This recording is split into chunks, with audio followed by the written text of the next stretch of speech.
bali sa araw nito mga kasarap, magluluto tayo ng egg lumpia. So ang gagawin natin mga kasarap is hindi lang siya egg lumpia, meron siyang twist. So lalagyan natin siya ng cheese para mas creamy and mas lalong gumanda yung lasa. So sa pagluluto nito makasarap, so ipapakita ko sa inyo yung procedure kung paano ito gagawin, paano lulutuin. So tara, mag-start na tayo. Is kakayurin muna natin tong patatas. So ihahalo natin to sa lumpia.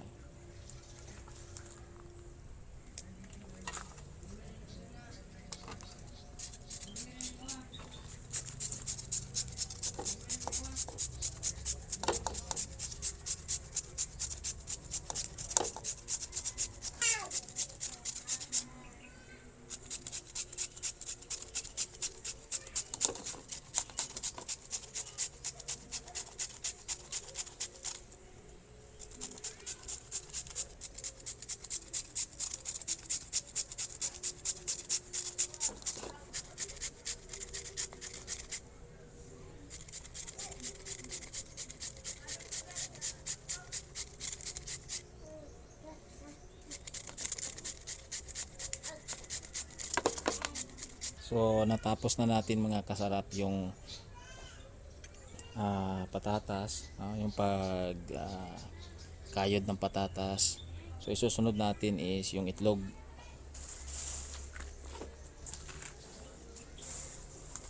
Ito mga kasarap. So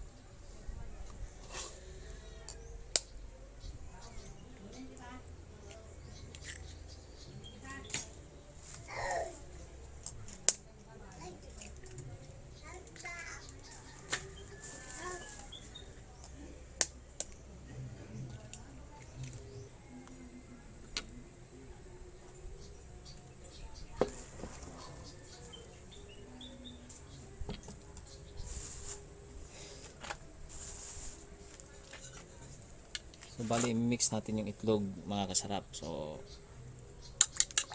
ganito lang yan. So kung napapansin niyo mga kasarap, no? So hindi tayo naglagay ng kahit anong ingredients dito sa itlog kasi mamaya na tayo maglalagay ng ingredients dun sa pag-igigisa na natin to kasama tong patatas natin.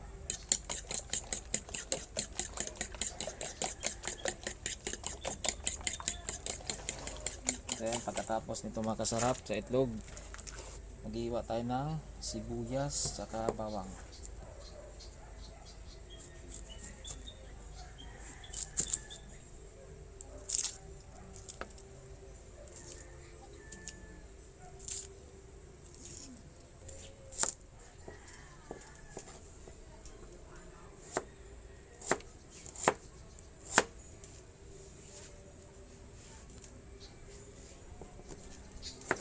Iwain natin ito mga kasarap ng maliliit. Kailangan maliliit ito.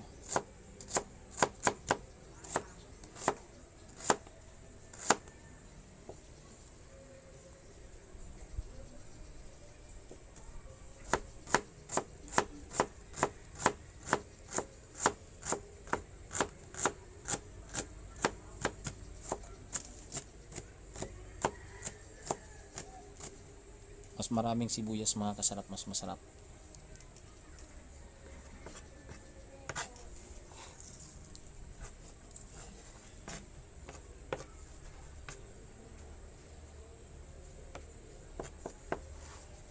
Susunod natin mga kasarap yung bawang.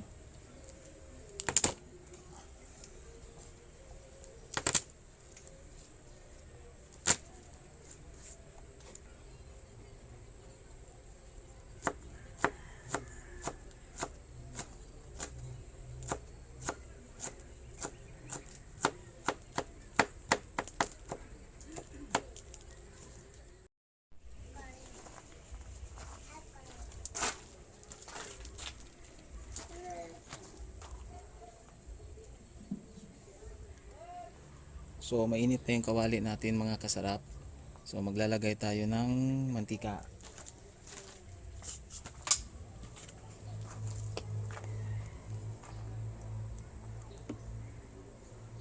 Kunti lang, panggisa lang, tama-tama lang mga kasarap.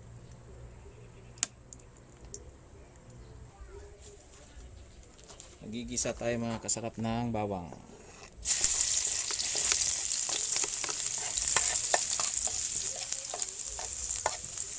Tapos sibuyas.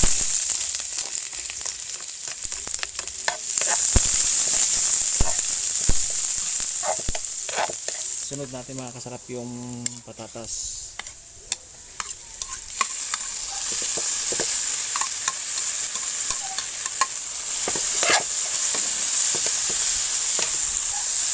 So igigisa natin itong mga kasarap yung patatas hanggang maluto. Then bago natin ilalagay yung itlog.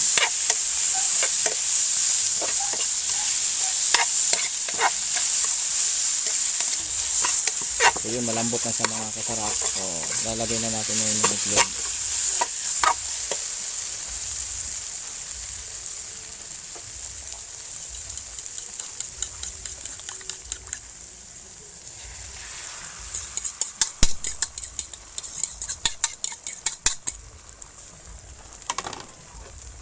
Kailangan haluin natin mga kasarap yung itlog hanggang maging scramble.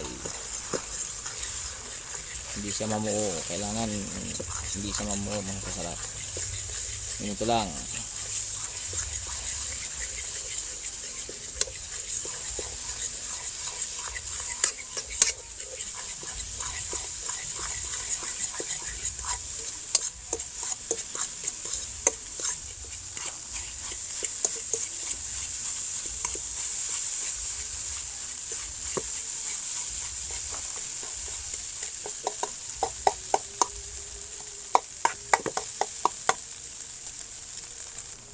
So mga yung makasarap, maglalagay tayo ngayon ng konting tubig para hindi matuyo.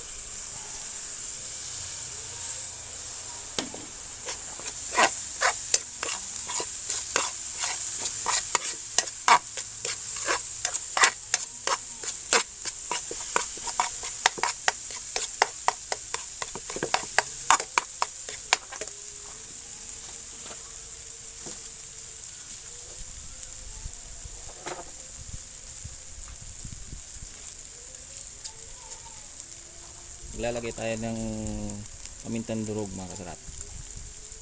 Tama lang.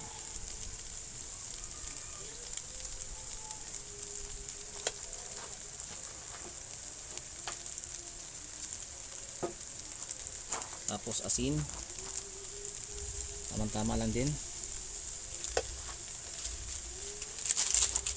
Then lalagay tayo mga kasarap ng sarap-sarap, magic sarap. Kunti lang.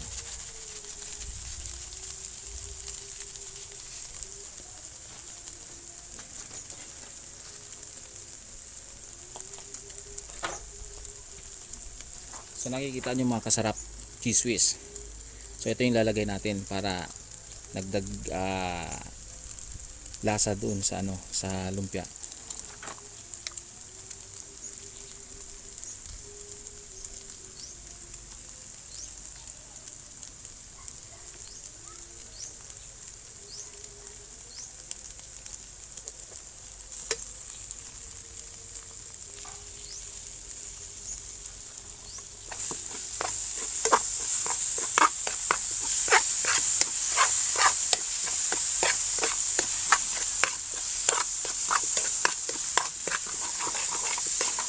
Yan, so kung nakikita niyo mga kasarap, no, so medyo siya, nagbago yung kanyang texture, nagiging creamy na siya.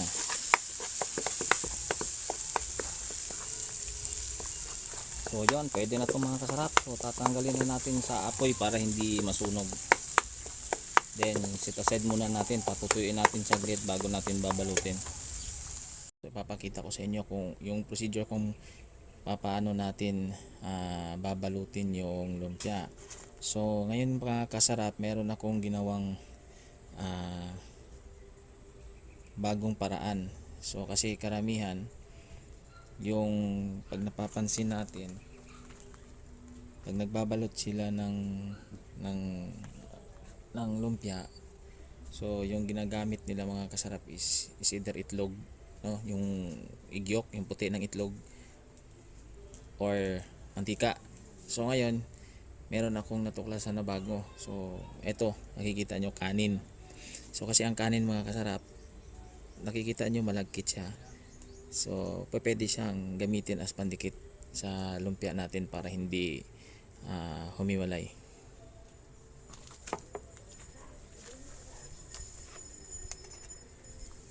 So maglalagay tayo ngayon mga kasarap ng ating palaman sa lumpia. Kunting-kunti lang.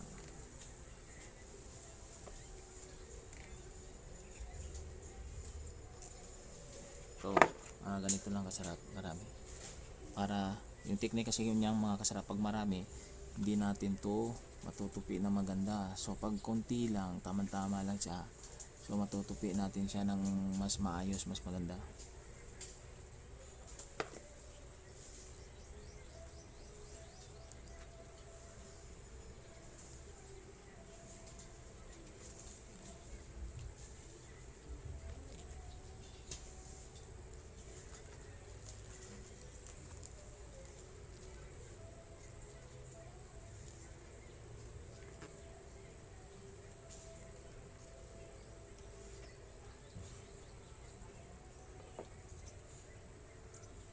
Ayan mga kasarap yung kanin. So ipapahid natin dito yung kanin mga kasarap. Ayan siya. Tapos yan. So kung nakikita nyo, yan mga kasarap yung finished product nga. Kanin yung ginamit natin na pandikit. Yan, tingnan nyo. Mas maganda.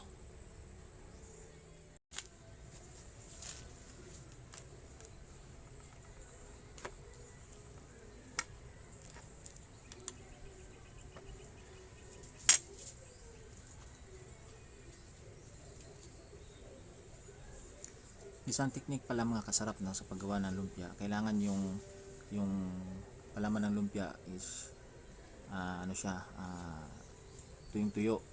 Kasi pag medyo hindi siya tuyo, so pangit yan, pag binalot natin masisira yung lumpia wrapper. So kailangan tuyo siya para mas maganda, no? Hindi masisira yung hindi mapupunit yung lumpia wrapper natin.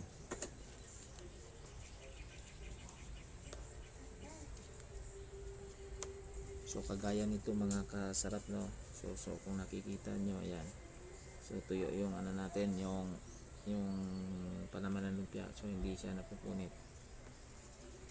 Then itong magic na kanin na pang dikit natin. So, ayan mga kasarap.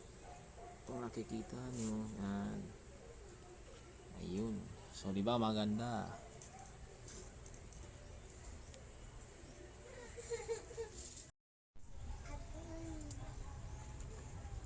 So bale ito na yung finished product natin mga kasarap, no? So kung nakikita nyo, ayan, ready na siya for prito. So ngayon ipiprito na natin siya. So ngayon mga kasarap, mainit na po yung kawali natin. So maglalagay tayo ng mantika. Tamang mantika lang for frying.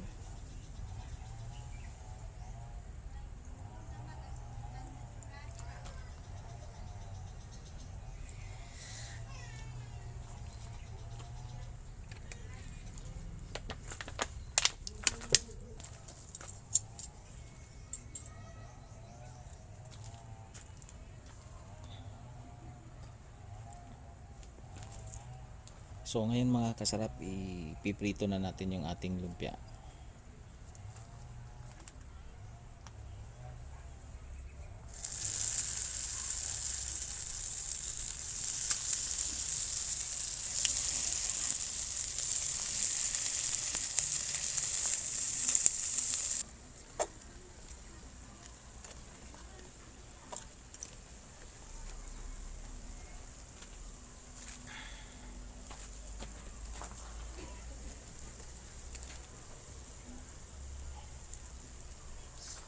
So dapat ganito lang siya mga kasarap, no? So tamang-tama lang.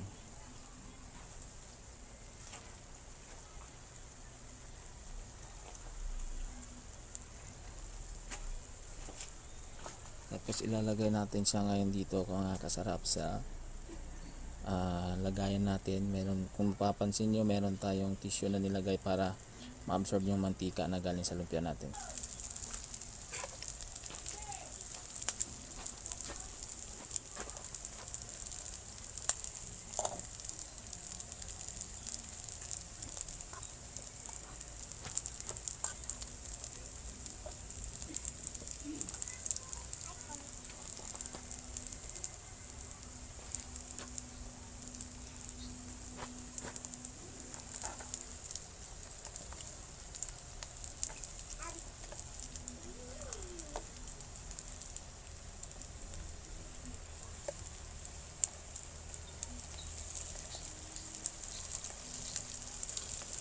Ito mga kasarap, dapat ganito lang siya mga kasarap.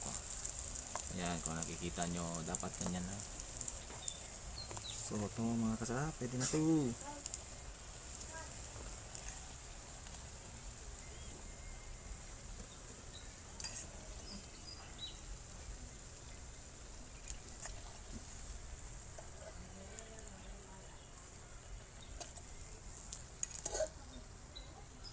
Ito na po mga kasarap yung finished product natin, no? So kung nakikita nyo, ayan na siya.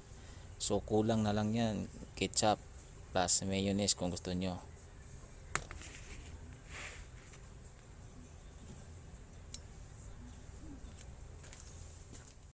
Egg lumpia mga kasarap. So ito na siya yung finished product natin. So titingnan natin, so itatry natin kung okay ba yung panlasa niya, kasi meron tong cheese eh. Sarap mga kasarap. Malalasahan mo yung cheese whiz. Ayan mga kasarap, no? So salamat sa panonood ninyo, sana nag-enjoy kayo. Kung baguhan kayo sa channel ko, huwag niyong kakalimutan na mag-subscribe. Paki-click na rin po yung like tsaka notification bell para ma-notify kayo sa mga videos na gagawin ko sa susunod na mga araw. Maraming salamat po. God bless po.